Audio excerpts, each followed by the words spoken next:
तो जीत लिया, कोई राजा ऐसा बचा ही नहीं जो झुका ना हो सौ के सामने, और जब कोई बचा ही तो सबको जीत लिया। और अब जनता के अंदर क्या बनना, हीरो बनना है। और जब जनता के अंदर हीरो बना तो राजा ने क्या कर दिया कि मैं शस्त्र तैयार करता हूं और मैं बुद्ध धर्म को क्या करता हूं, ग्रहण करता हूं। तो अशोक ने क्या कर दिया, पूरा भारत एक कर दिया, नहीं कर दिया।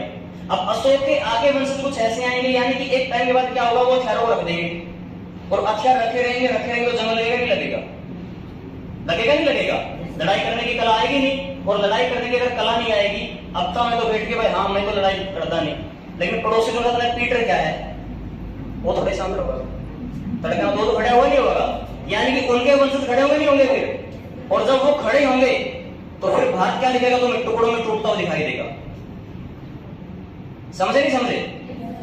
फिर कौन आएगा, भारत का नेपोलियन, समुद्रगुप्त। वो क्या करेगा, जो टुकड़ों में टूटा हुआ एक के को पीट पीट कर क्या कर देगा, सबको लाइन में लगा देगा, यानी कि दक्षिण भारत तक आएगा वो ऊपर से, और पूरा भारत क्या कर दिया फिर उसने, एक कर दिया, यानी यूनिटी कर दी, भारत की नहीं कर दी। अब जैसे ही समुद्रगुप्त की क्या होगी, मृत्यु होगी, उसके आगे वंश थोड़े थोड़े क्या होते रहेंगे, कमजोर होते रहेंगे। और जब कमजोर होते रहेंगे तुम देखोगे वर्धन वंश के अंदर आकर हर्षवर्धन। अब हर्षवर्धन कहां तक रहेगा, यहां तक नर्मदा नदी में, यानी ऊपर ऊपर का एरिया तो है उसके पास, लेकिन दक्षिण भारत के अंदर यहां पर जाते क्या हो गया, वो हार गया, पुल किसी तरीके से हार गया, नहीं हार गया।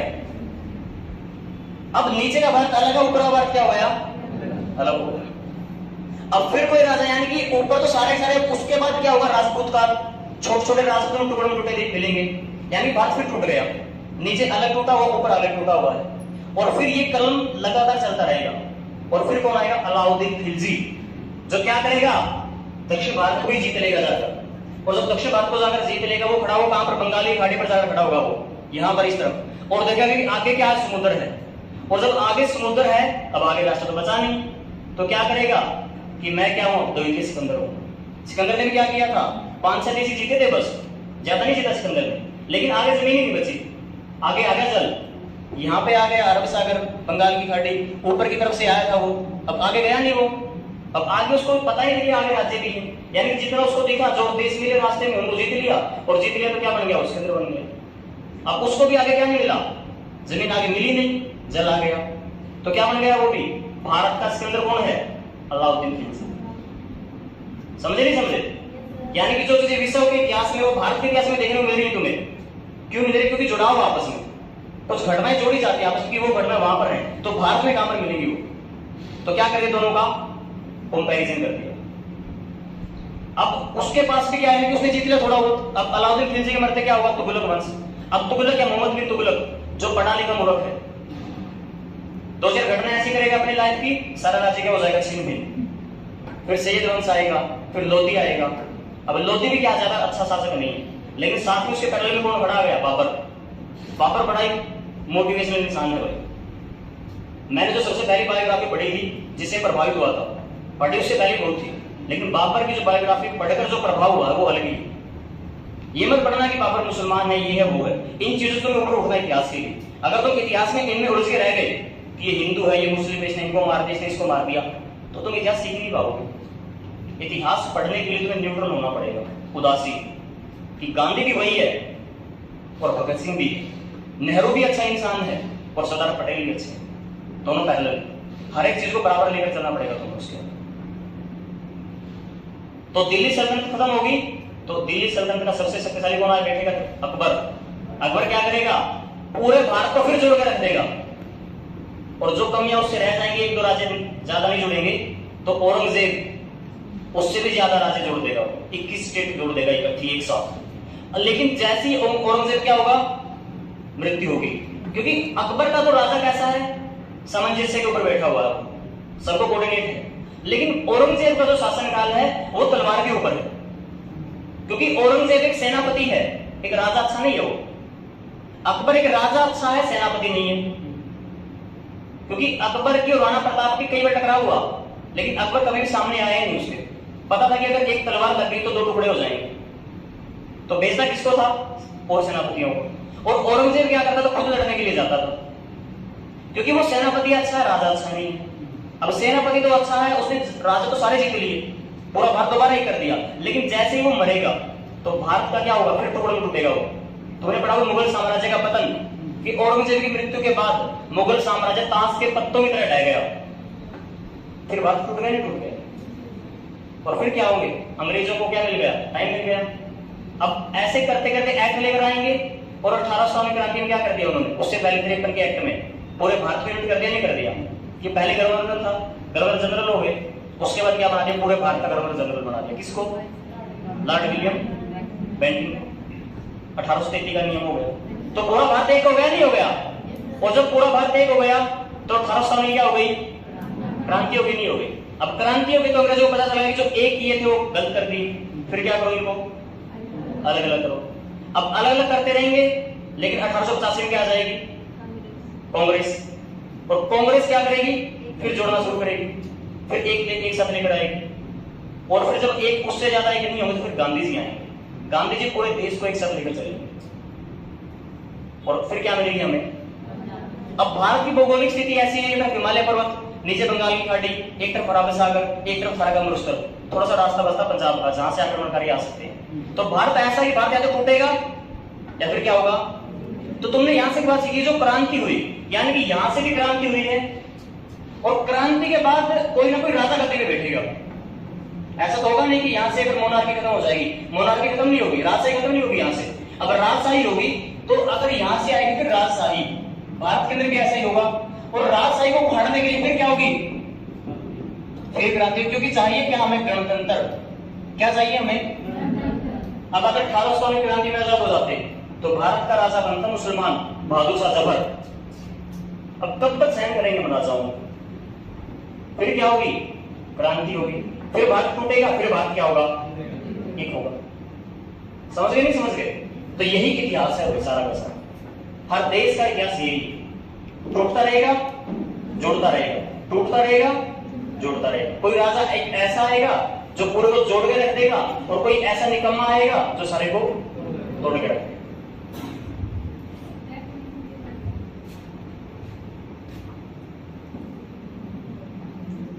तो ये क्रांति हो गई, तो इस क्रांति के बाद क्या होगा, यहां पर कौन आएगा भाई, कुछ टाइम तो यहां पे चलेगा भाई, एक साल तो यहां पे आएगा आतंक का राज। यहां पे क्या होगा, आतंक का राज आएगा। और आतंक का राज का यहाँ पे क्या है, यानी कि यहाँ पे जो नेता है क्रांतिकारी, रोबेस्पियर, रोबेस्पियर। अब ये एक पढ़ना शुरू करता बुलेटिन की, किसकी शुरू करता है भाई, बुलेटिन, यानी कि जो भी फालतू बोल जाएगा उसको बुलेटिन कर जाएगा। बुलेटिन की एक मशीन है, यानी कि एक प्रकार का आ रहा है, ऊपर तक ब्लेड आएगा, उसे तो नारे काट देगा, सभी 24 काट देगा।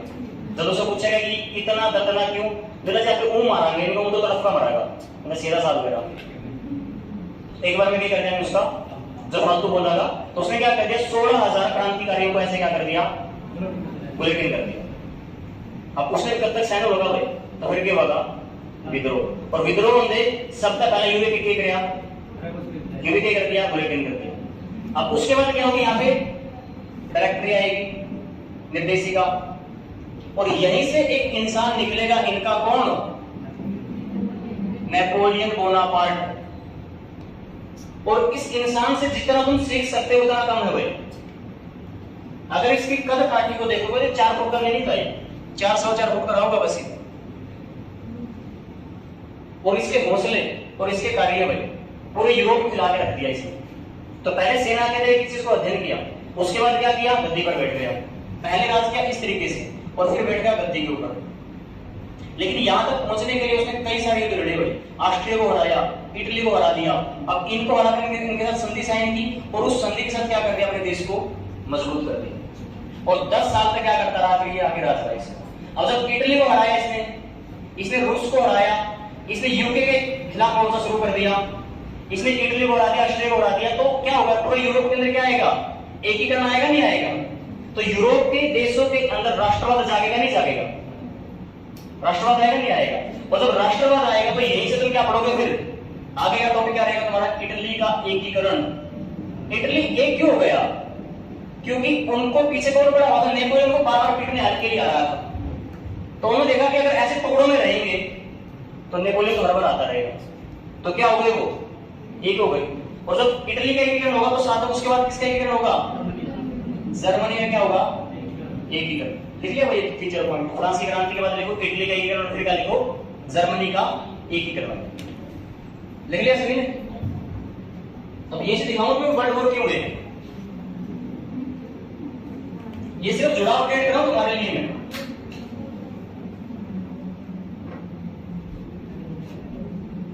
अब इटली को गया, जर्मनी को गया। अब जर्मनी और इटली का एकीकरण जब हो गया तो इन जर्मनी में क्या लगेगी, फिर दौड़ होगी नहीं होगी यहां पर, यानी कि इन देशों के अंदर भी दौड़ शुरू होगी नहीं होगी। अब अगर यहां का कोई राजा महत्वाकांक्षी आ जाए, इटली एक तो हो चुकी है, और यहां का राजा कोई ऐसा बन जाए जिसकी महत्वाकांक्षा औरंगजेब से भी ज्यादा हो। औरंगजेब भी क्या महत्वाकांक्षी था, उसको इसलिए था कि मुझे जीतना है, मुझे आगे बढ़ते रहना और लगातार जीतते रहना। तो यहां पे कौन बैठ गया, बिस्मार्क। और बिस्मार्क ने क्या कर दिया, रक्त और लोह की नीति अपना दी। तो रक्त और लोह की नीति को शब्द किसने अपनाई थी, और बिस्मार्क ने क्या किया, जर्मनी को एक कर दिया था। और भारत का बिस्मार्क कौन है, भारत का बिस्मार्क कौन है, सरदार वल्लभ भाई पटेल। तो उसने क्या किया है, भारत को एक किया है। और इसने क्या किया है, अब जर्मनी का एकीकरण होते होते बात चली जाएगी 1870 तक। और जैसे ही एकीकरण होगा तो एकीकरण होते ही आक्रमण कर देगा किसके ऊपर, फ्रांस के ऊपर। अब फ्रांस के ऊपर आक्रमण हो गया, इसके पास पावर ज्यादा है, तो फ्रांस को क्या कर दिया, पूरी तरह से दौड़ा कर मारा। तो इसके दो शहर कब्जा कर लिए, ए और बी मान के चलो। इनको जब कब्जा कर लिए तो कब्जा किसके ऊपर हो गया, बिस्मार्क। ये बचता है दो शहर, हमने को दो शहर दूसरे देश तय कर ले, तो कब तक सहन करांगे, तो कहीं ना कहीं सोचे जाओगे वो छुपाने। अब जब छुटाने की दौड़ लागेगी तो इसने भी क्या ले लिया, ये चीज तो आपके साथ ले। तो ये से क्या होगा, इटली और जर्मनी क्या करेंगे, डबल अलायंस। क्या करेंगे, डबल अलायंस करेंगे। और जब डबल अलायंस होगा तो इन्हीं के साथ तीसरा आ जाएगा इटली, और जब इटली और साथ में आएगा ऑस्ट्रिया हंगरी, तो ये क्या होगा, ट्रिपल अलायंस। ये क्या होगा, ट्रिपल अलायंस होगा। जैसे मेरे ऊपर आक्रमण हो गया तो तन्ने भी गला आता है, तो क्या होगा तीनों के बीच में, ट्रिपल अलायंस हो गया। अब ट्रिपल अलायंस के अपोजिट में कौन देखने लाएगा इन्हें, यूएसए, यूएसए के बाद में आएगा यूके, फ्रांस और रूस। तीनों ने क्या बना दिया, ट्रिपल इंटेंट। क्या बन गए, धोरी मित्र राष्ट्र, और ये क्या बन गए, धोरी राष्ट्र। अब दोनों में क्या होगी, कंट्रोवर्सी शुरू। कंट्रोवर्सी क्यों शुरू हुई, लड़ता में तो क्या कर रहे होता में लड़ो उपनिवेश ज्यादा है, इनके पास उपनिवेश क्या है। एक बात पढ़ी होगी कि यूके का साम्राज्य में, इंग्लैंड का साम्राज्य में कदे भी सूरज वंशी बता, पढ़ी नहीं पढ़ी है, क्योंकि अफ्रीका भी किसके कंट्रोल में है। आज की बात नहीं कर रहे, बहुत पहले की बात कर रहे हैं इतिहास की। तो यूके किसके ऊपर कंट्रोल करे, अफ्रीका के ऊपर, एशिया के ऊपर, अमेरिका के ऊपर। तो इन देशों के ऊपर किसका कंट्रोल है, यूके का है, नहीं है। यानी कि ये क्या कर रहे हैं, ये शोषण करे नहीं करेंगे देशों का और देशों का, गुलाम नहीं है इनके। इनके गुलाम ज्यादा है फिर इनके गुलाम ज्यादा है, ज्यादा किसके हैं, इनके गुलाम ज्यादा है। और जब इनके गुलाम ज्यादा है तो इनके भी क्या होगा, गुलाम तुम्हारे क्यों होने चाहिए, होने चाहिए नहीं होने चाहिए। और ये ज्यादा एरिया ले रही है, और अगर ज्यादा एरिया ले रही है तो कुछ एरिया में हमें मिलना चाहिए। तो पहला तो करें पेपर साइन, निकलोगे इस लाइन का एडना का एरिया मेरा, पर्दा तेरा। लेकिन तीसरी बुक इसी हुआ है जो किसी लाइन में नहीं मानती है। और जब पैसे भूख ज्यादा होगी तो यहीं से क्या होगा, साम्राज्यवाद शुरू हो जाएगा। यहां से क्या शुरू होगा, यानी कि मेरा साम्राज्य बड़ा होना चाहिए, तेरा छोटा होना चाहिए। नेमा में पाछत आएगा तो मैं पहला कह रहे हो, न्याय पाछत है और ये रहे हैं पहला। और जब दोनों के बीच में क्या होगा, कंट्रोवर्सी शुरू होगी। और कंट्रोवर्सी इतनी शुरू हो जाएगी तो हमें क्या देखने मिलेगा, वर्ल्ड वॉर फर्स्ट। तो पृष्ठभूमि कब शुरू होगी, 1870 तक। और 1870 क्यों हुई, क्योंकि जर्मनी का एकीकरण हो गया, उससे पहले क्या हो गया, और इटली का एकीकरण पहले क्या होगी, फ्रांस की क्रांति। उससे पहले क्या हुआ है, अमेरिका की क्रांति। और उससे पहले क्या हुआ था, औद्योगिक क्रांति। औद्योगिक क्रांति ने क्या किया था, काम आसान कर दिया था। समझ जुड़ाव देखे नहीं देखा, चीज जुड़ी नहीं जुड़ी सारी आपस में। तो जब वर्ल्ड वॉर पहला हो लेगा तो इसमें कुछ संधि साइन होगी, और संधि इसी पूरी होगी कि वे किसकी नींव देख देंगी, वर्ल्ड वॉर। यानी कि एट द संधि साइन होगी और संधि थोप दी जर्मनी के ऊपर, तुर्की के ऊपर, तो किसकी पृष्ठभूमि तैयार होगी? World war second. और सेकंड का कौन देखिए हो गया, फिर जीत गई है, जापान हार गए। तो उसके बाद क्या देखोगे हमें, एक तरफ कौन खड़ा हो जाएगा? यूएसए, और एक तरफ कौन खड़ा होगा? यूएसएसआर। यानी कि जो दोस्त पहला थे इकट्ठे लड़ रहे थे, यू इकट्ठा लड़ गया, यू इकट्ठा लड़ गया, लेकिन इसमें आएगा अपोजिट में खड़े हो गए दोनों जने। और जब अपोजिट खड़े रहेंगे तो अब 1948 से लेकर 1991 तक क्या चलेगा? कोल्ड वॉर, शीत युद्ध। कोई एग्जाम ऐसा करता होगा जब शीत युद्ध का प्रश्न नहीं आते होगा एग्जाम, तो फिर क्या शुरू होगा? अब शीत युद्ध क्यों खत्म होगा? क्योंकि जो यूएसएसआर है वो टूट जाएगा।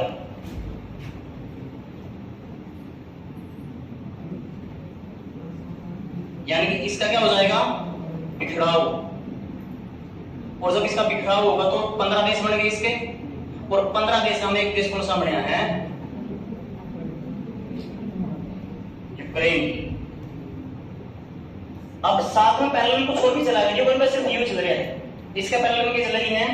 तो हमें देखोगे तो ईरान इराक समस्या, अफगान वार, अफगानिस्तान के वार चल रहे हैं जहां पर रूस हार गया था, वियतनाम युद्ध, वियतनाम युद्ध जहां पर कौन हार गया? अमेरिका हार गया। एशिया में असंतुलन हो गया, एशिया में क्या हो गया? असंतुलन। भारत पाक की वार चल रही है। अब ये पहले में चली हुई है सारे की सारे।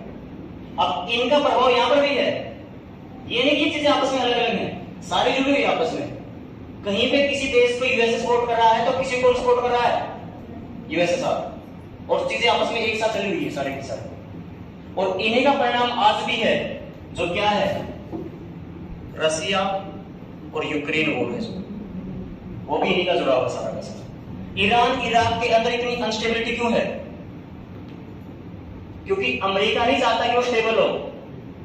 अगर वो स्टेबल हो गए तो एशिया की समस्या खत्म हो जाएगी, और अगर एशिया की समस्या खत्म हो गई तो अमेरिका अपने हथियार किसको बेचेगा? अमेरिका का जो ट्रेड चलेगा वो कहां से चल रहा है? अब जो आज तुम्हें आतंकवाद इतना दिखाई दे रहा है, आतंकवाद को जन्म देने वाला कौन है? अमेरिका तो ही तो है। अमेरिका ने आतंकवाद को क्यों जन्म दिया? अफगान के अंदर, अफगानिस्तान के अंदर आतंकवादी पैदा क्यों किए? क्योंकि अफगानिस्तान कहां पर है? देखो, कजाकिस्तान, उज्बेकिस्तान, भारत के ऊपर क्या अफगानिस्तान हो गया? नहीं हो गया। अब भारत से ऊपर का जो एरिया, पाकिस्तान, अफगानिस्तान, तुर्कमेनिस्तान, ये सारा एरिया किसके साथ लगा हुआ है? रूस के साथ। और रूस उस टाइम का क्या है? यूएसएसआर है। यानी कि सारे के सारे एरिया किसके अंदर आएंगे? ये रूस के अंदर आएंगे। अब अमेरिका नहीं चाहता कि अगर रूस अपनी सीमाएं आगे फैलाए, और अगर वो अपनी सीमाएं आगे फैलाएगा तो वो भारत का आएगा, भारत किसका एरिया हो जाएगा? नहीं हो जाएगा। तो अमेरिका क्या करेगा? अपने हथियार भेजेगा कहां पर? अफगानिस्तान के अंदर। और वहां पे कौन पैदा करेगा? आतंकवादी। किसको पैदा करेगा? वो आतंकवाद को पैदा करेगा। और जब आतंकवाद वहां पर पैदा होगा तो अनस्टेबिलिटी आएगी नहीं आएगी? यानी कि उनके साथ लड़ने के लिए कौन आएंगे? रूस के सैनिक आएंगे। और रूस और अफगान का जब वॉर होगा, 10 साल वॉर चलेगा, और उस वॉर में क्या होगा? रूस हार जाएगा, यानी यूएसएसआर क्या होगा? हार जाएगा। और जब वो वहां पर हार जाता है तो तब उसके सैनिकों का मनोबल टूट गया कि एक छोटे से देश से हार गए, लेकिन पीछे कौन खड़ा होंगे? यूएसए खड़ा है। और जब वो उनका मनोबल टूट गया तो यूएसएसआर भी क्या लगता है? आराम आराम से टूटने लग जाता है। तो क्या हो जाता है? रूस का विघटन, यानी कि यूएसएसआर क्या हो गया? विघटन हो गया। सोवियत यूनियन टूट गया, और किस में बन गया? 15 देशों में अलग अलग में देखने को मिलते हैं, और उन्हीं में कौन सा देश है? रूस। और रूस से अलग कौन हो गया? यूक्रेन। अब संधि तो ये हुई थी दोनों की कि भाई परमाणु का पे तेरे जो परमाणु हथियार होंगे मैं रखूंगा, और तो मेरी भी ज्यादा आराम से लगा क्योंकि तो मेरा छोटा भाई है। अब अमेरिका ने क्या किया? रूस को गिराने के लिए क्या कर दिया? अब भाई इसका एक दो देश ने अपनी तरफ ले ले, यानी नाटो के संदेश किस तरह भेज दिए?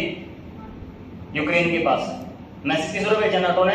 यूक्रेन को, कि मैं आ तेरे तो आज हमारे दो चल में आएगा अभी। अब यह बात किस अच्छी को लगी? रूस ने ले भाई तो मेरी बाउंड्री के ऊपर खड़िया है, अरे ऐड तो मेरा दुश्मन ने ले आया तो समस्या मानना होगी, तेरा मैं बड़ा भाई तो लेना मैं तो को नहीं मानता, क्योंकि उसके पास से कौन सारा कौन दे रहा था? जेलेंस्की को कौन सारा दे रहा था? Joe Biden, NATO. और जब टेम आया तो कोई नहीं पाया। समझ गए? नहीं समझ गए? तो इतिहास ये भी सिखाता है कि विश्वास किस पे नहीं करना? क्योंकि जितने दोस्त होंगे दोनों नहीं बोलो तेरा गला टेम्पा कोई नहीं बांधा, टेम्पा पाऊंगा नौ पूरे और तीसरा कोई नहीं पाऊंगा भाई। हाँ एक दो दोस्त उसका अगर साथ देंगे तो, लेकिन ज्यादा नहीं होंगे वो भी।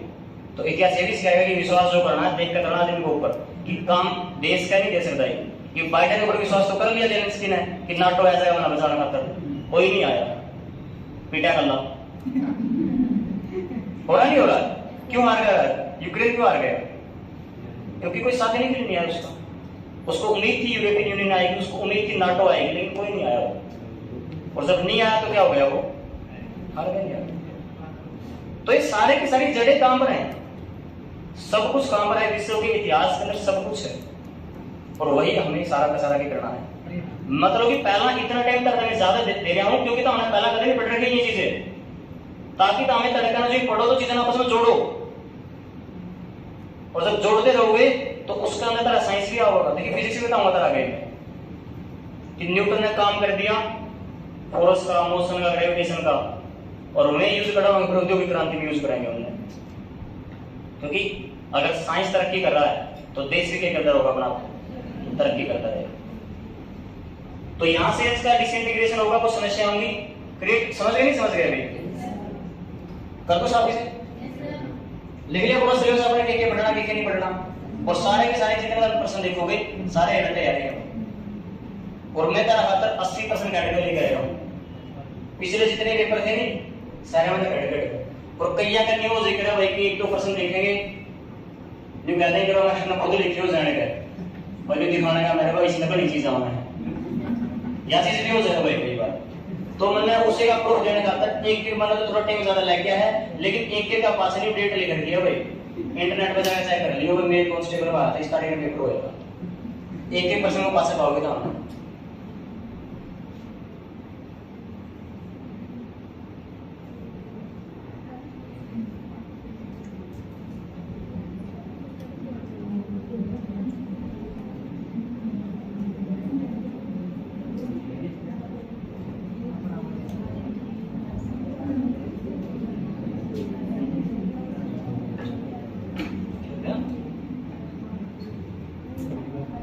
साइंस पढ़ा मास्टर, ठीक है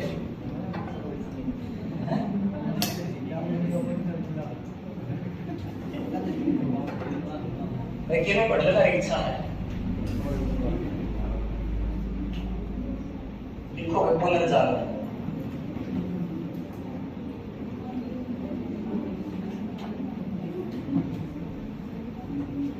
पुनर्जागरण क्या है?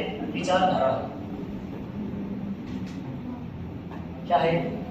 विचारधारा। और विचारधारा भी कैसी है भाई? आधुनिक है। कैसी विचारधारा भाई? आधुनिक विचारधारा है। और ये विचारधारा है कि अगर आधुनिक होगी तो सिंपल सी बात, तो किसके अपोजिट में होगी भाई? ये इसके अपोजिट में होगी, ये जो पुरानी या जो प्राचीन विचारधारा होगी।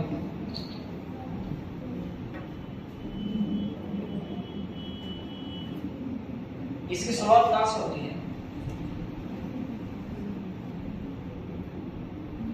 इसका जो शुरुआती देश है भाई वो कौन है भाई? इटली। वो कौन है? इटली। वो कौन है भाई? इटली। पुनर्जागरण को क्या बोलते हैं?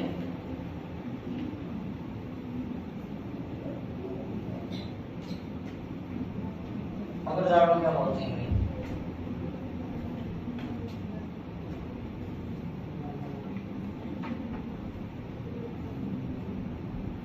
राष्ट्रवाद की माता क्या बोलते हैं इसको? राष्ट्रवाद की माता।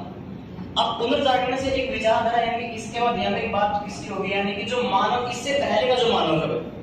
अब पुनर्जागरण ये है कि मतलब कि कोई लाइट लेके आ गया, तो हमने पढ़ा होगा एनलाइटमेंट की, कोई लाइट लेके आ गया भाई, राजा राम राय का भारत का। कौन था भारत का? इंडिया कौन है? तो भारत का कौन है यहाँ पर? भारत का कौन है पुनर्जागरण का? भारत में पुनर्जागरण कौन लेकर आया भाई? राजा राम मोहन राय। अब यहाँ पे ये नियम था, यहाँ पर समझ लीजिए कि पुनर्जागरण एनलाइटमेंट होता है कि कोई लाइट लेकर आया होगा, और उसमें पड़ता रेड लाइट दिखाई दे रहा है, रास्ता डाउन चल रहा है। ऐसा कुछ नहीं है, ऐसा कुछ नहीं है, सिर्फ ये क्या विचारधारा का फील्ड है। यानी कि जो विचारधारा प्राचीन हो चुकी थी, समाज के अंदर जो रूढ़ियां थी या फिर समाज के अंदर जो कमियां थी, उनको थोड़ा सा चेंज करने के लिए जिस विचारधारा का जन्म हो, वही विचारधारा क्या है भाई? वही क्या है? पुनर्जागरण। वही कौन है भाई? अब जो कमियां होंगी वो कौन लेकर आएगा? कमियां किससे आएंगी? कमियां आएंगी धर्म से। और हम बात करें विश्व के अंदर तो क्या है भाई? विश्व के अंदर क्या है? विश्व के अंदर चर्च। विश्व में क्या है? चर्च। और चर्च दो प्रकार की विचारधारा के लोग हैं। एक तो होते प्रोटेस्टेंट, प्रोटेस्टेंट चर्च, और एक चर्च कौन से है भाई? Catholic church. अब प्रोटेस्टेंट जो चर्च है, इनको सपोर्टर कौन है भाई? इनका सपोर्टर यूपी, और इनका सपोर्टर कौन है? फ्रेंच। यानी कि इनका जो सर्वोच्च अधिकारी है उसकी विचारधारा कहां पर चलती है, और इनका जो सर्वोच्च अधिकारी है उसकी विचारधारा कहां पर चलती है। अब जहां पर अगर कुछ ऐसा तो होगा नहीं कि यहां पर सिर्फ ये होंगे, और ऐसा भी नहीं होगा कि यहां पर सिर्फ ये होंगे, तो दोनों में कुछ कुछ लोग बचेंगे, नहीं बचेंगे? अब यहाँ के जो पर्सन बचेंगे, यानी कि यहाँ से जो बचेंगे, शेष लोग होंगे, यहाँ के जो शेष व्यक्ति होंगे दोनों के, अब वो अपने बचाव के लिए कहां पर क्या करेंगे? वो ट्रैवल करेंगे किसकी तरफ? वो ट्रैवल करेंगे किसकी तरफ भाई? यूएसए। कहां पर जाएंगे वो? यूएसए के अंदर जाकर क्या होंगे? वो शिफ्ट होंगे।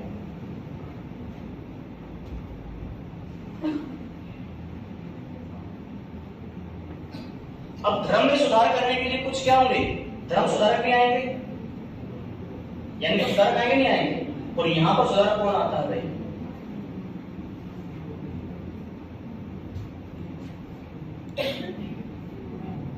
Martin Luther. कौन आता है भाई? अब मार्टिन लूथर ने क्या किया? बाइबल का ट्रांसलेट किया। क्या कर दिया इसने? बाइबल का क्या किया? अनुवाद किया। किस भाषा में? किस भाषा में किया भाई? जर्मन भाषा में क्या कर दिया उसने? बाइबल का अनुवाद कर दिया। अब बाइबल का अनुवाद कर दिया तो उसने क्या किया? फिर उसकी प्रतियां छपवा ली। क्या छपवा ली? यानी कुछ इस तरीके से पेज वगैरह छपवा लिए उसने। और जो ये चरस है जो अपने विचारधारा से खेल रहे थे समाज के साथ, उसने क्या कर दिया? समाज के अंदर उनको बांट दिया। और इतिहास के अंदर ऐसा माना जाता है कि जितनी प्रतियां इसकी बिकी थी भाई, उतनी प्रतियां एक दिन के अंदर किसी की नहीं बिकी। यानी लाखों प्रतियां थी जो बिक गई थी उसकी। अब बिकी क्यों? क्योंकि छपी होगी। और छपी क्यों? क्योंकि कोई ना कोई क्या होगी? मशीन होगी, मुद्रा संस्कृति। तो यहां से किसकी बात होगी अब? यानी किसने क्या किया है? छपाई की बात हुई है। छपवाया किसको? इसको छपवाया भाई, इसकी प्रतियां छपवाई गई, प्रतियां।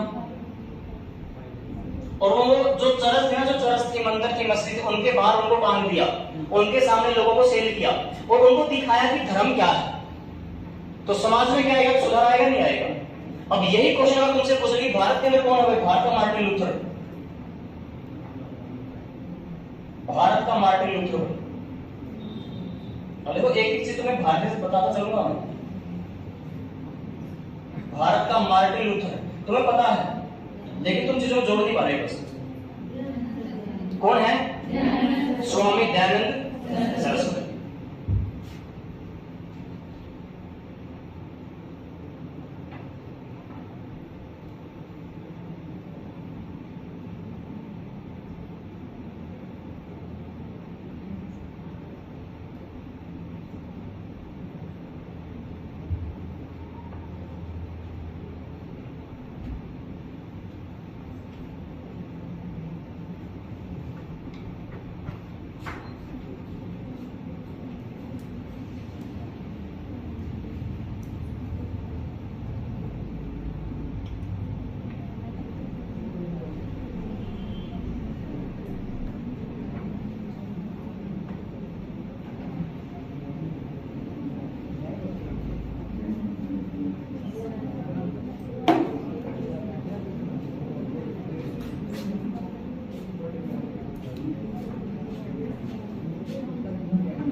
देखो जो क्वेश्चन आता है कहीं बोल रहे हैं दास कैपिटल सुना था, गया था तो लगने गया था। दास कैपिटल किसकी रचना थी? Karl Marx. तो ये प्रश्न है भाई किसमें है? तहसीलदार वेलफेयर ऑफिसर का एग्जाम में आया, मिला था नहीं इसका। जर्मनी की बात हुई थी कुछ, अब वहां पे वैज्ञानिक समाजवाद, वैज्ञानिक समाज यानी अकेला समाजवाद नहीं है। अगर अकेला समाजवाद होगा तो अलग आंसर होगा आपका, लेकिन आगे क्या लिखा उसने? वैज्ञानिक समाजवाद। अब वैज्ञानिक समाजवाद का जनक कौन है? अब एक क्वेश्चन है कि आधुनिक चीन का संस्थापक कौन है? क्योंकि एक चीज रह गई, देखो जो यूएसए और यूएसआर की चली हुई समस्या, अब यूएसआर तो क्या हो टूट गया, रूस कमजोर हो गया। अब रूस कमजोर हो गया तो यानी कि एशिया के अंदर जो बड़ी शक्ति थी वो तो कमजोर हो गई, तो कोई ना कोई तो और शक्ति उभरेगी नहीं उभरेगी। और आज के टाइम में जो शक्ति उभर रही है वो कौन है एशिया में? चाइना। अब चाइना क्या कर रहा है? यूएसए को काउंटर कर रहा है लगातार, यानी कि आगे जो यूएसए को जो समस्या क्रिएट करेगा या फिर यूएसए को जो टक्कर देगा वो कौन है? चाइना। तो चाइना का इतिहास भी आएगा वर्ल्ड हिस्ट्री का, वो पैरेलल में चलेगा।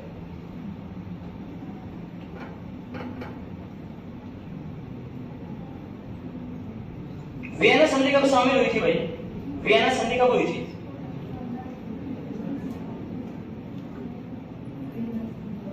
तुमने 3 वर्ड सुने होंगे, स्वतंत्रता, समानता और बंधुता।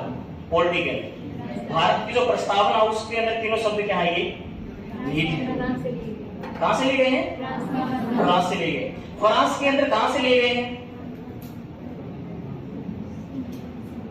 इन तीनों शब्दों का इतिहास क्या है? फ्रांस की क्रांति के अंदर कहां से आए थे? और बताओ, क्योंकि यही होता क्वेश्चन में मिला भाई, फ्रांस की क्रांति के अंदर आए कहां से? कौन लेकर आए इनको?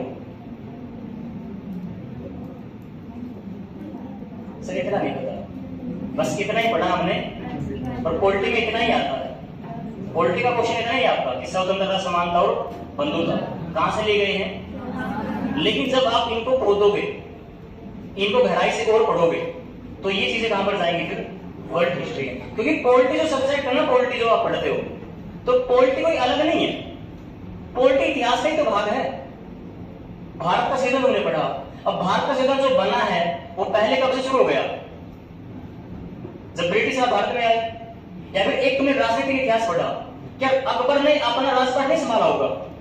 अगर राजपाट संभाला होगा, प्रशासनिक कार्य किए होंगे, और प्रशासन को अगर रन किया तो कोई ना कोई रूल रेगुलेशन होंगे, और जो रूल रेगुलेशन होंगे वही क्या तुम्हारी पॉलिटी। तो भारत में एक्ट आते जाएंगे और भारत का संविधान की पृष्ठभूमि तैयार होती जाएगी, और जैसे स्वतंत्र होंगे हमारा खुद का संविधान होगा। यानी कि संविधान पढ़ा तुमने भारत की स्वतंत्रता के बाद, और भारत की इकोनॉमी भी पढ़ोगे तुम भारत की स्वतंत्रता के बाद, लेकिन जो भूगोल पढ़ोगे और जो तुम इतिहास पढ़ोगे वो तुम प्राचीन काल से पढ़ोगे। समझ रहे हो? समझ रहे? साइंस पढ़ोगे, साइंस एंड टेक जो होती सारी की सारी स्वतंत्रता के बाद विकसित हुई है भारत में। तो साइंस एंड टेक्निकल का भाग है तुम्हारा स्वतंत्रता के बाद की बात, यानी स्वतंत्रता से पहले क्या इतिहास ही तो है। और इतिहास के साथ इतिहास को प्रभावित कौन करता है? ज्योग्राफी करती है। तो दोनों आपस में गुथे हुए हैं, दोनों को देखना पड़ेगा तुम्हें कि यहाँ पे पर्वत है तो पर्वतों के अंदर लड़ाई कैसी हुई है। अगर मैदानी भाग है, अब भारत के इतिहास का जो युद्ध सारे कहां पर लड़े गए हैं? पानीपत। कहां पर लड़े गए? अब पानीपत के अंदर ऐसा क्या था भाई, जो सारे के सारे युद्ध भारत के इतिहास को बदल रहे और पानीपत लड़े जा रहे हैं। अब मराठी कहां पर बैठे हैं?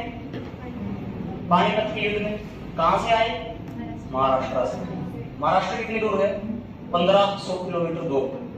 कहां पहुंचे? दिल्ली में। तो उठे महाराष्ट्र के साले हटते हैं, रोकड़ा पहुंचे दिल्ली में, और दिल्ली में एक खुद का शासन बैठे हैं कौन? मुगल। वो क्या दिन गया लड़ने पानीपत में, 30 किलोमीटर जाना था उसमें तो बस, और ये 1500 किलोमीटर गए। ऊपर का अफगानी कौन आए? अहमद शाह अब्दाली। वो सारे पर्वत पार करके आने लगे गए, इन कुछ पर्वत श्रृंखला में पार करके आया हो। ज्योग्राफी में आगे जो बात भूगोल होगा तो वहां से वो पार करके आ रहा है, और नीचे तो कौन जा रहे हैं? मराठी। क्यों गए भाई? जाना तो जरूरी थोड़े था। दिल्ली का शासन तो कौन है? मुगल है। जाओ मुगल लड़ने का, मराठी क्यों जा रही है? और मराठी फिर हार भी जाते हैं। मराठों की सेना कितनी है?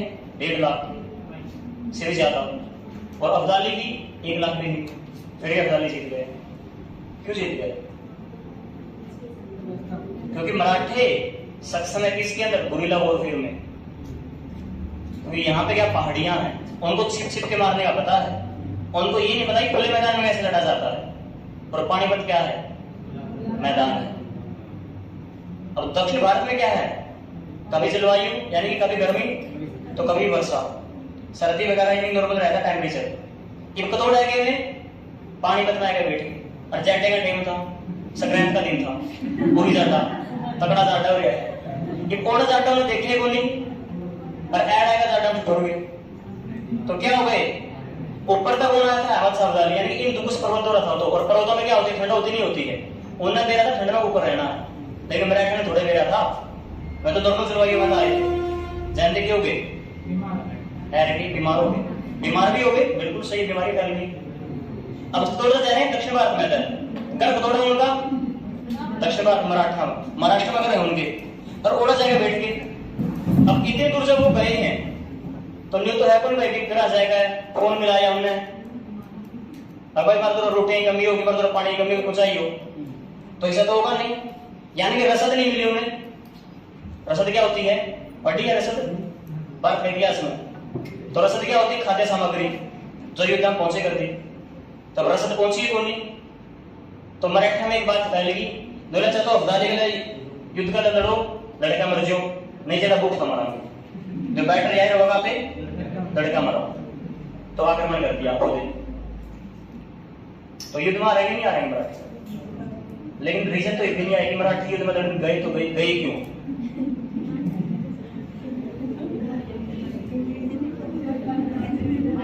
तो यही होता जोड़ना भाई। अब देखो यहाँ पे है यूरोप का महान सम्राट, ग्रैंड मोनार्क। यूरोप का ग्रैंड मोनार्क किसे कहा जाता है? ऑप्शन लुई 14वां, 15वां, 16वां, 17वां। फ्रांस की क्रांति समय कौन था? 16वां। तो ग्रेट मोनार्क कौन होगा? 16वां नहीं 14वां होगा। तो हमने देखा है पहला ऑप्शन तो अपने ठीक हो ही नहीं करता। पुनर्जागरण का आरंभ किस देश से हुआ था? इटली से भाई है। और इसका अग्रदूत किसे माना जाता है भाई? यानी कि इसको शुरुआत करने वाला कौन था? इमैनुअल कांट, दांते, रूसो या फिर लूथर? लूथर के बारे में मैंने कहां पे लिखा है? कहां पे लिखा मैंने इसका अग्रदूत? लिखा ही नहीं। अभी तक तो इस क्वेश्चन पे आया नहीं मैं। अब यही तुम गलती करते हो, यही तो एग्जाम में तुम्हारी गलतियां होती है भाई, कि 2 चार लाइन पढ़ी कि हाँ और से पढ़ा था ये पागल है जो, अब उसका समाहार दांते पे। तो अग्रदूत कौन होगा इसका? चलो क्वेश्चन से ध्यान आ गया। अब आगे देखो सारे क्वेश्चन है। बोस्टन की पार्टी है, बाइबिल का अनुवाद, हाँ ये क्वेश्चन भी भाई देखो जर्मन भाषा में बाइबिल का अनुवाद किसने किया था? ये यहाँ पर इसके अंदर लूथर। तो सारे के सारे प्रीवियस ईयर क्वेश्चन इसके अंदर लिख रखे हैं भाई, और कुछ क्वेश्चन में कथन के भी डाल रखे हैं। जब तुम इसको पढ़ोगे तो तुम अपना पता चला ये क्वेश्चन किससे टूटा हो रही है, एक जुड़ाव क्रिएट हो या नहीं होया, यानी कि चीज जुड़ रही नहीं जुड़ रही सारी आपस के अंदर। तब एक पढ़ो हो, बस एक आंदोलन पढ़ लिया, फ्रांस की क्रांति पढ़ ली, फ्रांस की क्रांति खत्म होगी, फ्रांस के गया एक आंदोलन, ये पढ़ांगे इटली की क्रांति, इटली का एकीकरण। अब चीजों को जोड़ना पड़ेगा, और जोड़ोगे तुम्हें उसको याद रखना, और वो जुड़ाव भी तुम्हें क्या करेगा? तुम्हारे अंदर कंसेप्ट को लेकर आएगा, और उसी से तुम्हें चीजें याद होती रहेंगी अपने आप। तुम्हें पता नहीं चलेगा, सारी डेटे तुम्हें याद होंगी, इतिहास की सारी डेटे याद है मुझे, लेकिन मैंने कभी ऐसा नहीं कि एक एक डेट को याद किया हो, सिर्फ जोड़ के देखा, और जुड़ाई से क्या होता है चीजें अपने आप क्या होती गई, डेट याद होती है। डेट को कभी स्पेशल याद नहीं किया, और ना कभी कभी करना। मैं आपको ये कहूंगा, कभी कॉपी में लिखता हूँ याद करना है स्पेशल कि डेट याद करानी, 10 दिन याद रहोगे फिर भूल जाओगे। और अगर प्रश्न आसपास का आ गया तो और हो गया फ्रांसीसी क्रांति था, मैं क्या हो गया रूसी क्रांति, ऐसा भी कर दोगे तो वो चीजें रटने से होंगी, लेकिन रटना नई चीजों क्या करना भाई? समझना। तो लिखो इसमें कि पुनर्जागरण का अग्रदूत कौन है? अग्रदूत कौन है भाई? दांते। कौन है भाई? दांते। और दांते क्या था भाई? ये कवि था।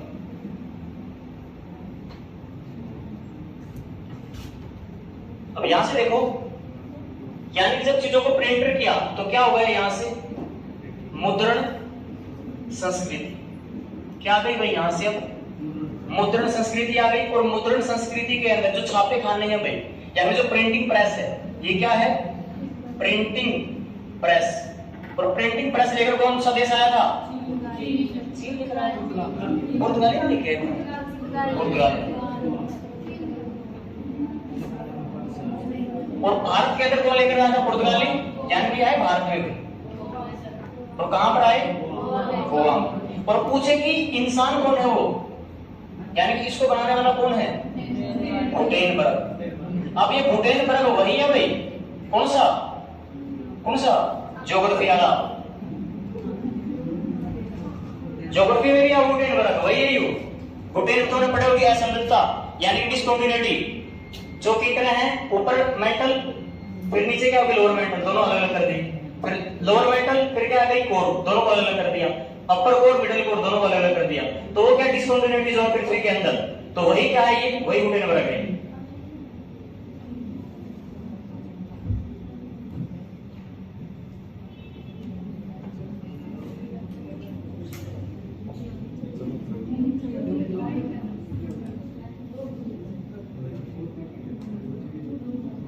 कौन है भाई?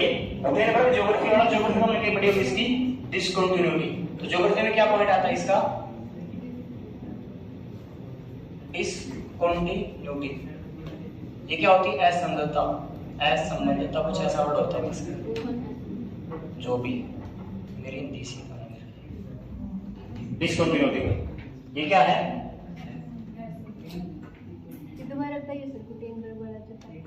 गुटेनबर्ग प्रिंटिंग प्रेस का जन्मदाता है। ये क्या है? जन्मदाता। अब देखो मैं एक एक लाइन लिखने तो मेरी फाइल कर दूं भाई, वो लिखने की मेरी आदत नहीं है भाई कि भारत में जो प्रिंटिंग प्रेस का जन्मदाता गुटेनबर्ग को कहा जाता है। वो लिख दे सर बस कुछ है दोबारा, क्योंकि वो बोरिंग हो जाती है किसी से।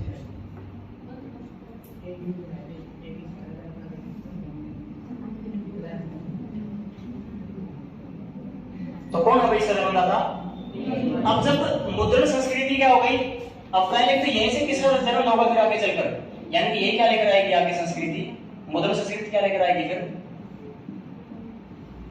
राष्ट्रवाद। यहीं से फिर आगे क्या आएगा? राष्ट्रवाद।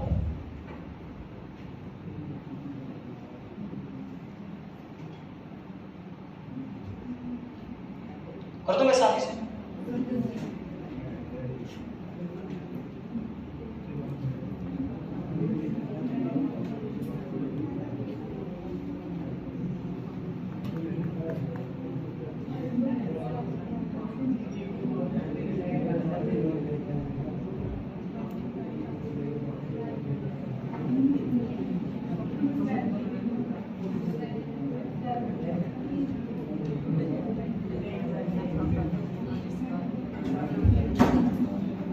अब इसका जो प्रभाव होगा भाई,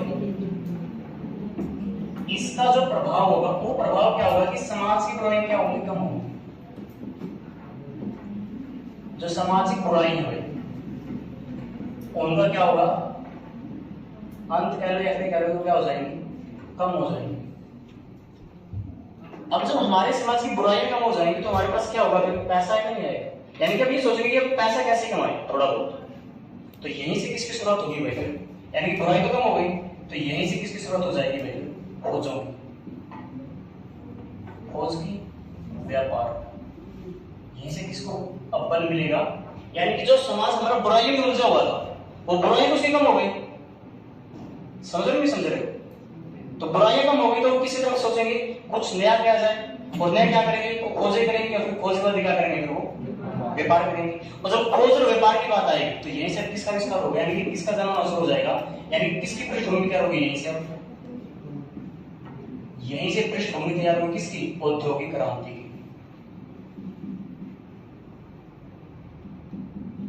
औद्योगिक क्रांति,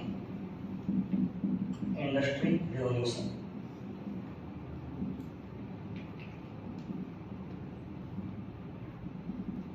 इंडस्ट्रियल रिवॉल्यूशन।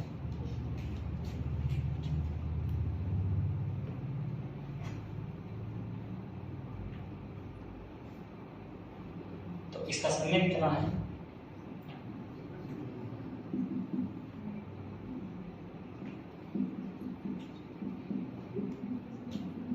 अठारहवीं शताब्दी के मध्य से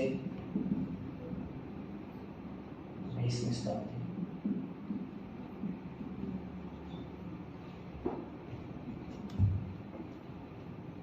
यहीं से क्या होंगे? खोज शुरू हो जाएंगे, अलग अलग खोज होंगे। खोज में क्या होगा? सबसे पहले तो क्या होगा?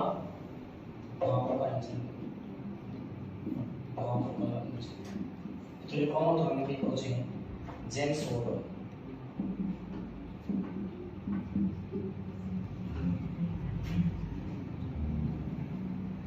इसके बाद इसी क्या होगा?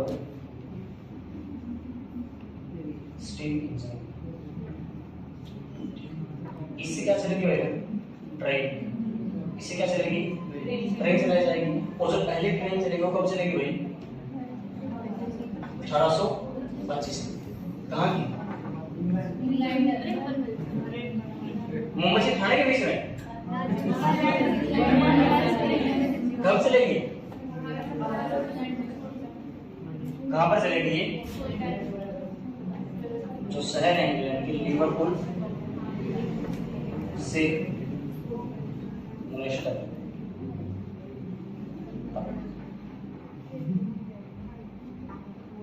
अब ये जो दूरी है, यानी यहां से तुम देखोगे रेवोल्यूशन। अब जो प्रभाव होगा इसका, वो प्रभाव क्या होगा? ये जो यात्रा है ना इन दोनों के बीच में, अगर तुम इसको करो 17वीं शताब्दी में, तुम करे 18वीं शताब्दी में, तब जाएगा होगा। ठीक है, इतना नहीं होता भाई। इतिहास यही है कि तुम अपने आप को वहां पे प्रूफ कर दो जहां पर तुम पढ़ रहे हो। बस तुम तय पढ़ने लग रहे आदि मानव है, तो सोचो भाई तुम आदि मानव खाने के पानी लग गया या उस पेड़ हो उस पेड़ पे। यानी कि जीवन सर्वाइव क्या हो रहा? कठिन हो रहा तुम्हारे लिए। अब जब जीवन सर्वाइव कठिन होगा तो बाकी बात तो बाद में। समझ रही? समझ रही? इतना पास औरंगजेब तलवार लेकर बैठ रहा है, बांटूंगा तो छोटा कटवा नहीं मैं बांटूंगा। ये पढ़ना होना तो बड़ी दूर पे है भाई। पहले तो छोटा कटवाओ और नहीं से भाई सर कटवाओ। उस टाइम क्या सोचोगे?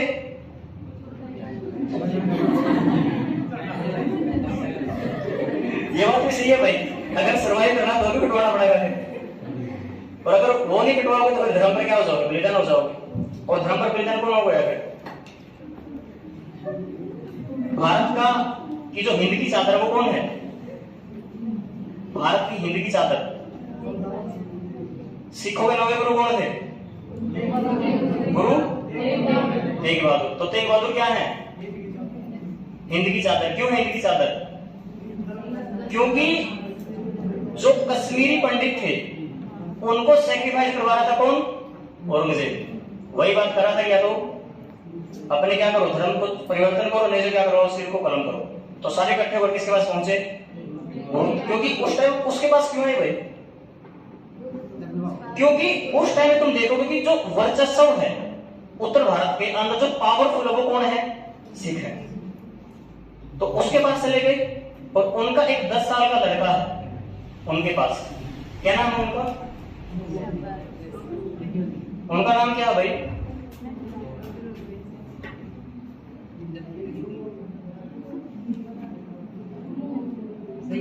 सिखों में 10वें गुरु कौन है? गुरु गोविंद सिंह जी, वही तो है। तो वो कहेंगे उनको कि अब आप इनको बचा सकते हो। तो वो क्या करेंगे? अपने धर्म में क्या देंगे? धर्म के लिए क्या देंगे? बलिदान देंगे। और जब उन्होंने अपना बलिदान दिया तो क्या बन गए? वो हिंद की चादर, यानी हिंद की सुरक्षा की उन्होंने। समझ रहे? नहीं समझ गए? तो टाइटल मिल गई उनको। तो यही चीज है कि जो प्रभाव आपको देखना होता तो यही चीजें आपने जोड़नी है। तो बार बार मैं तुम्हें एग्जाम्पल क्यों दे रहा हूं? ये अलग अलग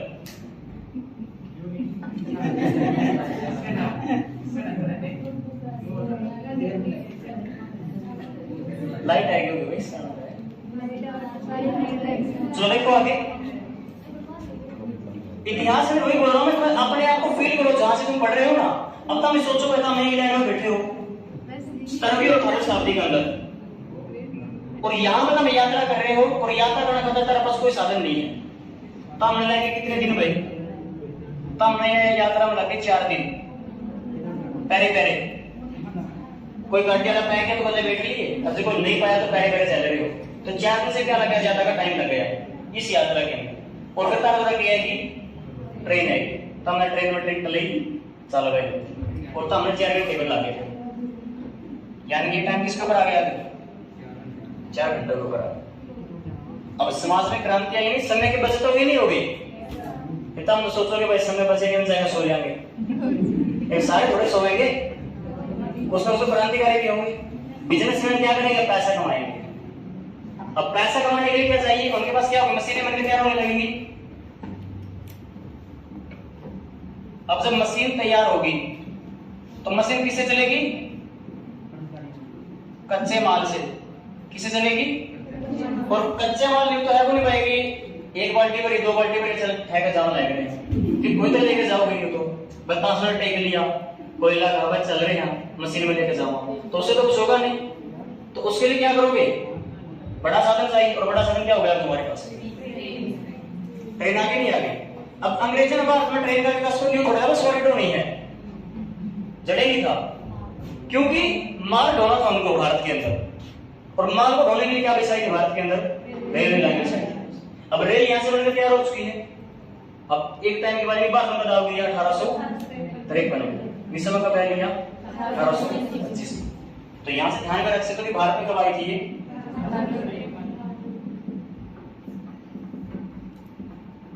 और कहां क्या के बीच में चली थी ये,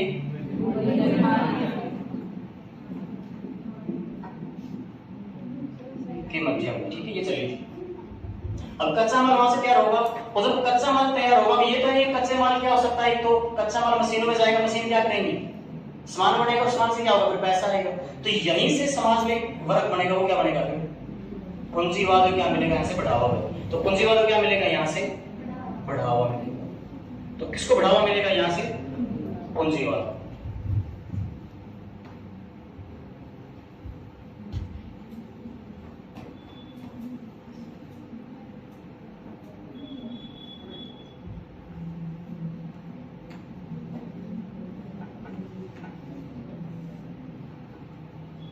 सब कर दो वैसे,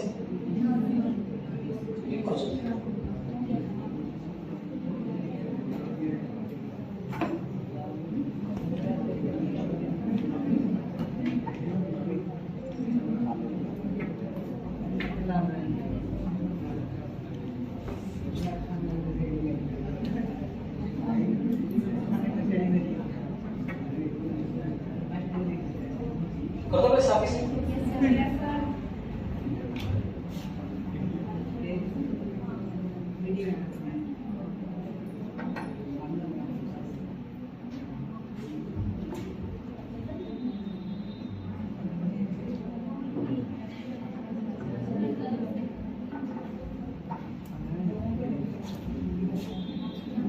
अब देखो, अब मशीनें क्या और मशीनें लगातार कार्य कर रही, तो मशीनों की क्या आवश्यकता होगी, वर्क लोड की भाई।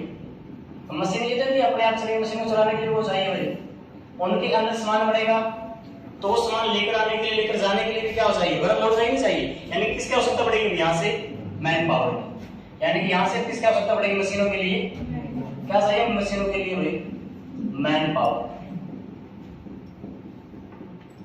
क्या चाहिए भाई, यहाँ से हमें मैन पावर चाहिए। और मैन पावर के लिए तो है नहीं भाई कि यूरोप के तो देश छोटे छोटे हैं, तो वो मैन पावर के लिए क्या करेंगे, अब जहां पर क्या करेंगे, जहां पे उनकी उपनिवेश है, तो उपनिवेश किसकी शुरू होगी, यहाँ से क्या प्रथा शुरू होगी, यहाँ से दास प्रथा। यानी कि जो मैन पावर आएगी वो कहां से आएगी, उपनिवेशों से आएगी, नहीं आएगी।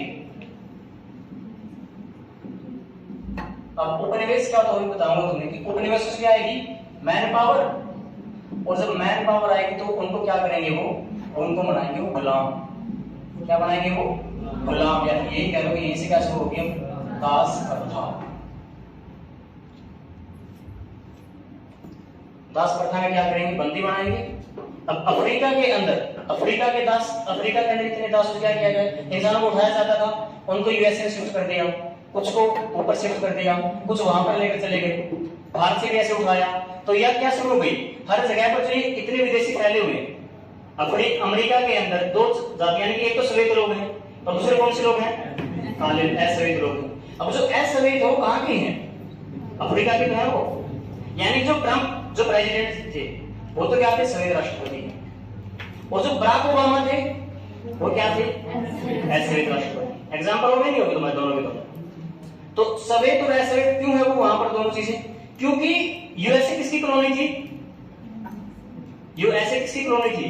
अब तो सब कॉलोनी वर्ड उपनिवेश ही होता है भाई, इंग्लिश बोलने के साथ तुम्हारे लिए कॉलोनी उपनिवेश किसका गुलाम था, यूएसए, ब्रिटेन का, फ्रांस का और स्पेन का। सबसे पहले स्पेन का था। स्पेन का एक यात्री था कौन सा, जिसने स्पेन को स्पॉन्सर किया था, कोलंबस। कोलंबस ने क्या की, अब वो आए कि यहाँ पर सारी चीजें, अब देखो आगे। और कोई दास प्रथा को समझे कि दास प्रथा क्यों शुरू हुई। अब उपनिवेश वर्ड को क्लियर करो पहले, उपनिवेशवाद कि उपनिवेशवाद आखिर होता ही क्या है।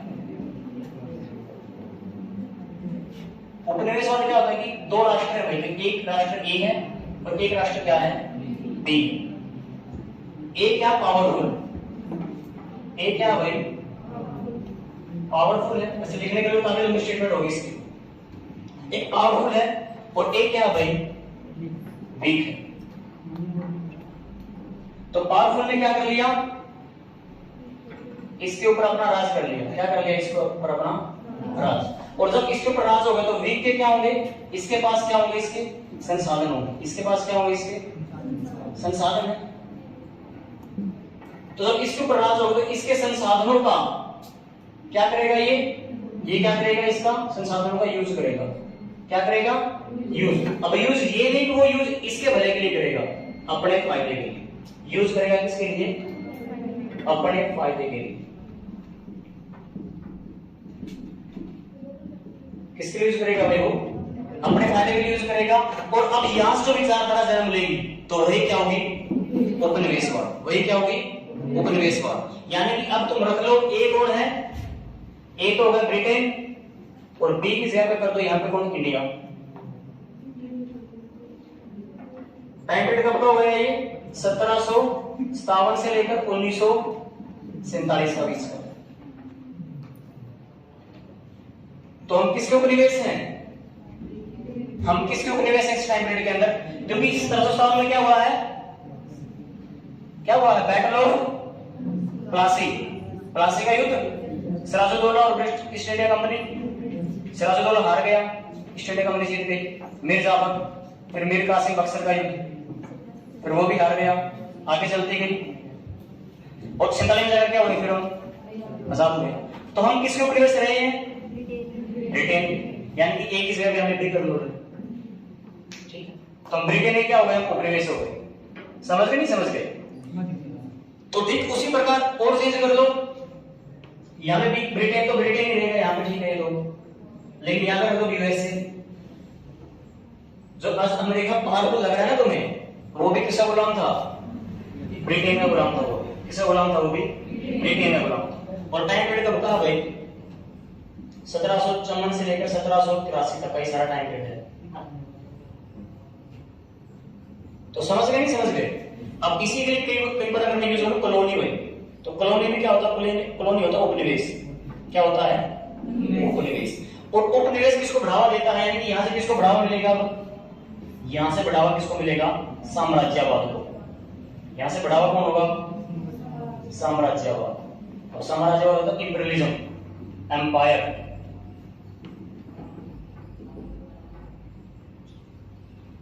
ये विचारधारा है विश्व के इतिहास की, बहुत क्वेश्चन आते हैं विचारधाराओं से। समाजवाद, साम्यवाद, लोकतंत्र, गणतंत्र, संविधानवाद।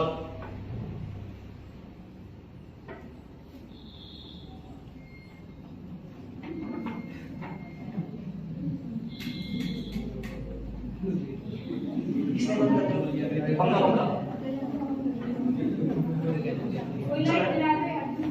लाइट ऑन रखते, बस लाइट को ऑन कर दो। बिना लाइट से समझ गए नहीं समझ गए? अब साम्राज्यवाद में क्या होगा, यानी कि अब यहां से क्या चलती रहेगी, महत्वाकांक्षा होगी। और महत्वाकांक्षा क्या होती है, इच्छा शक्ति। इच्छा शक्ति। अब तुम यहां से लाइफ के लिए सीख ले सकते हो कि अपने जीवन के अंदर तुम महत्वाकांक्षी बनना भाई,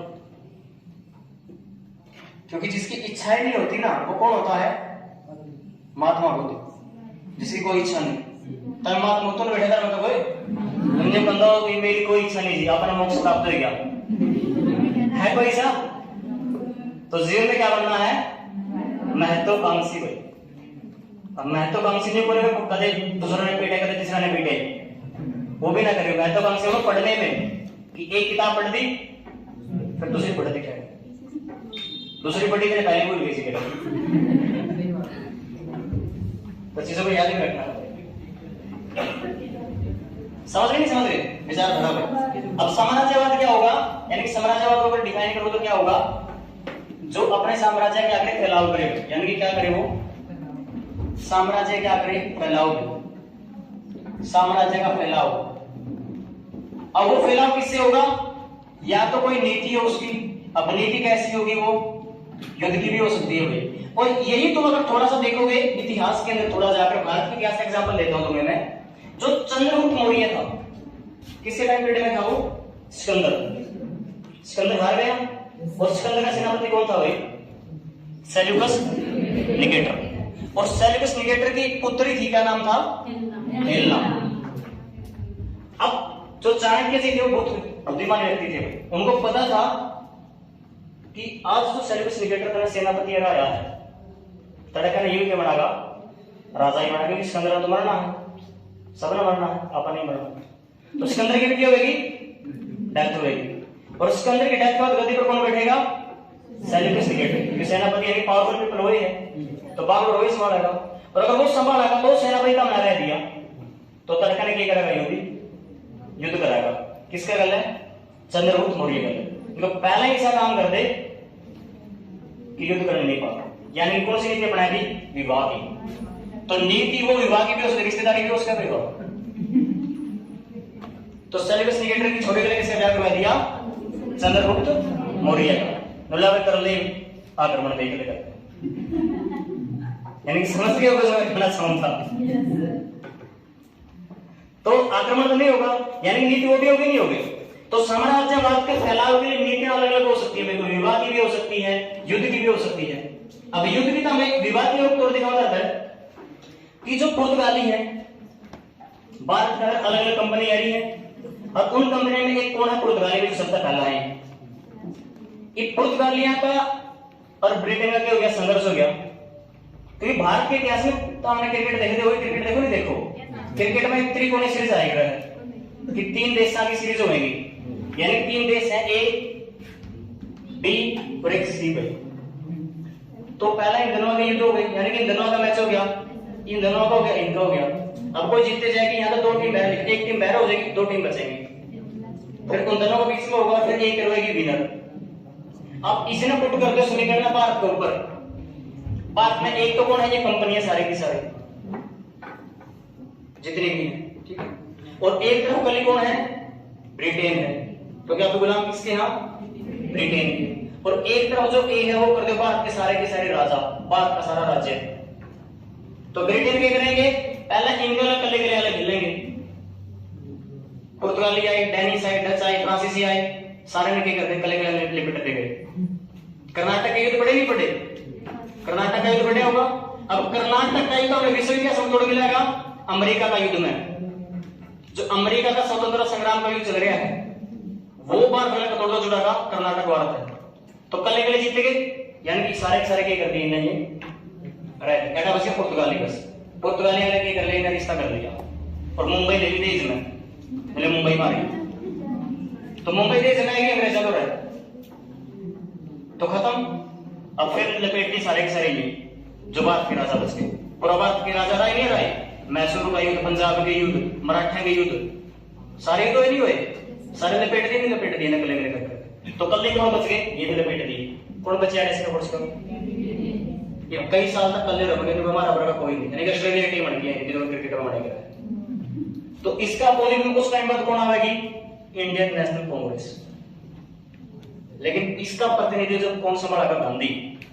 फिर गांधी के अंग्रेजा की सीधी चाल देगी और चलते चलते आके कौन जीत जाएंगे? गांधी जी जीत जाएंगे। तो ये क्यों जाएंगे? फिर ऐसे अब क्यों जाएंगे? ये तो है ठीक है, एक क्रिकेट का मैच है तो है इतिहास। समझ गए नहीं समझ गए? अब नीतियां यानी कि युद्ध की भी हो सकती है, विवाद की भी हो सकती है, कुछ और भी हो सकता है भाई, समझौते भी हो सकते हैं, यहाँ पे संधियां वगैरह भी हो सकती है। जो मेरा कहने का मतलब ये था, यानी कि बात है इतिहास में मैंने एग्जांपल दिखा दिया इसका, युद्ध भी हुए बात है इतिहास में, विवाद भी हुए हैं और संधियां भी हुई है। सेम चीज विश्व का इतिहास में होगी। और किसके अंदर होगी? सारी सारी ये साम्राज्यवाद के अंदर। किसके अंदर ये सारी चीजें? ये साम्राज्यवाद के अंदर।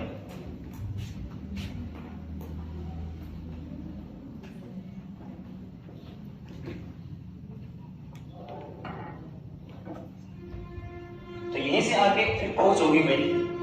तो खोज कौन है? जो कोलंबस है, यानी सारी औद्योगिक क्रांति की बात है सारी की सारी, उसका प्रभाव सारा का सारा ही। अब कोलंबस क्या करेगा? अमेरिका की खोज। और ये प्रश्न आया था भाई हरियाणा कलरक में कि किस साल करी थी? किस साल करी थी भाई? और ये क्वेश्चन है किसका भाई? HSSC कलरक का 2019 में जो है देखा होगा। बात की खोज किसने करी है? बात की खोज में किसी ने शामिल कर लो। Vasco the gamma. कब करी थी? कदा था भारत में युद्ध? एग्जैक्ट में आया था? कब आया था? सर्दियों में आया था जी। इतने मोटे कपड़े पहना देश का नहीं, सर्दियों में आया था क्योंकि ठंडा देश था, आया था, ज्यादा कड़े कपड़े पहन था। बाकी समुद्र लुटेरा था, ये कुछ नहीं था ये। और यार तक एक जगह गया करीब काली मिर्च अर्जेंटी और बेची थी, 60 गुना कमा लिया, यानी कि 100 रुपए की खरीदी और 100 की 6000 की बेची। समझ गए नहीं समझ गए?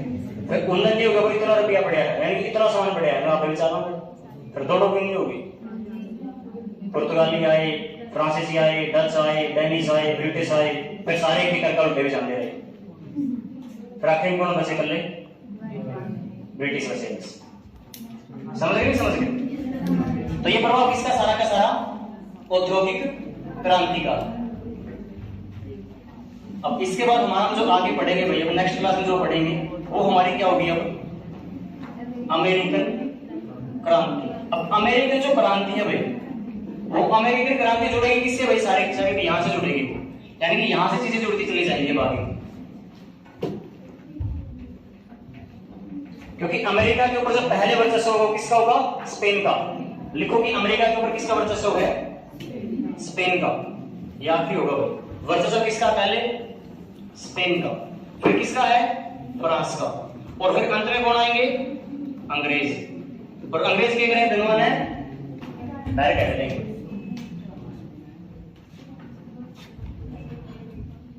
और अमेरिकी क्रांति आएगी जो टाइम पीरियड होगा सारा का सारा कितना होगा भाई? तो सारा का सारा टाइम पीरियड रहेगा कितना भाई? 1754 से लेकर 1783 तक। अब देखो इसकी तरह एक छोटी सी चीज बताऊंगा। 1781 की बात करता हूं। 1781 में क्या होगा भाई? जो इंग्लैंड का सेनापति है, इंग्लैंड की सेना का जो सेनापति वो कौन है? कॉर्नवालिस। कौन है? कॉर्नवालिस। और कॉर्नवालिस लड़ाई लड़ रहे हैं कहां पर? यानी जो कॉर्नवालिस है वो युद्ध लड़ रहा कहां पर? यूरोप टाउन के अंदर। कहां पर युद्ध चला हुआ भाई? देखो 1781 की बात है, और 1781 के अंदर कौन? कॉर्नवालिस। यानी कि मैंने आखिरी घटना बताया उस घटे कॉर्नवालिस, जुड़ाव दिखाऊंगा 23 की जगह। अब कॉर्नवालिस कहां पर लड़ रहे हैं? Europe town. क्वेश्चन आई होगी कि यूरोप टाउन का युद्ध किसने लड़ा था? कॉर्नवालिस। और किसके अपोजिट में लड़ा था? अमेरिका, यानी कि अमेरिका की सेना थी। फिर ये कहोगे जॉर्ज वॉशिंगटन ने, फ्रैंकलिन, बेंजामिन फ्रैंकलिन, ये अमेरिका के नेता थे। अब कॉर्नवालिस क्या होगा? इस युद्ध में हार गया।